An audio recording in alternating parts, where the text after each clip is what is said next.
त्या 50 वर्षाच्या आयुष्यात एकही घटना अशी नाही, एकही प्रसंग असा नाही की ज्याचं महाराजांनी नियोजन केलं नाही. अहो ते जाऊ द्या, जन्माला येण्या अगोदरच ज्यांच्या आयुष्याचं नियोजन ठरलंय असा महापुरुष जर कुणी या सृष्टीत जन्माला आला असेल तर ते आहेत छत्रपती शिवाजी महाराज.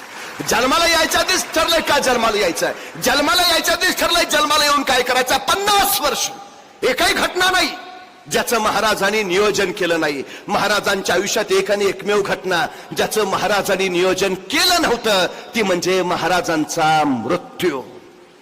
त्या एकाच घटनेचं नियोजन नव्हतं.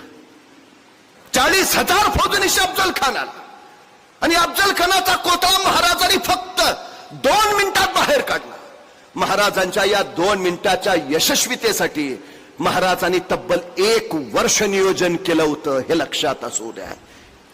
2 मिनिटाच्या यशस्वीतेसाठी 1 वर्षाचं नियोजन. मग आम्हाला आमच्या आयुष्याचं ध्येय गाठायचं आहे, आम्हाला किती नियोजन करावं लागेल, किती कृतीशील अंमलबजावणी करावी लागेल. सगळ्यात महत्वाचं आहे ते, सगळ्यात महत्वाचं. आमच्या पोरांना ते नियोजन, ती कृतीशीलता, तीच जबाबदारीची जाण आणि भान त्याला येऊ द्या, सगळ्यात महत्वाचं.